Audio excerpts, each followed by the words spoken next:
Nell'Expo di Milano sull'alimentazione al carcere di Padova, 200 importatori esteri scoprono la pasticceria del Due Palazzi. Anche questa è un'eccellenza nazionale, economica ma anche umana. Luca Colombo e Claudio De Zan.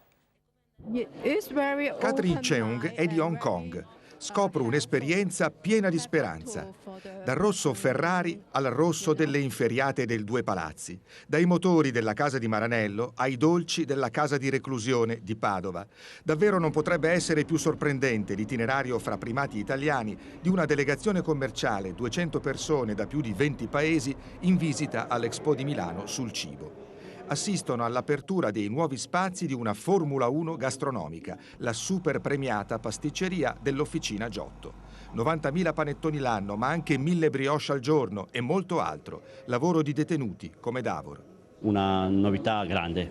Spero che anche nelle varie carceri italiane inizia un'esperienza del genere. Nicola Boscoletto è il presidente dell'Officina Giotto. Solo così crei nuovi sviluppi e rendi l'uomo partecipe e artefice di ciò che fai della sua vita. 800 reclusi al Due Palazzi di Padova, ben oltre la capienza. Il lavoro, almeno a rotazione, ne impegna meno di metà. Per Elio passa da qui il riscatto. Sono persone che vogliono dimostrare al mondo e il resto che possono cambiare, che possono essere diverse e che possono raggiungere questo obiettivo.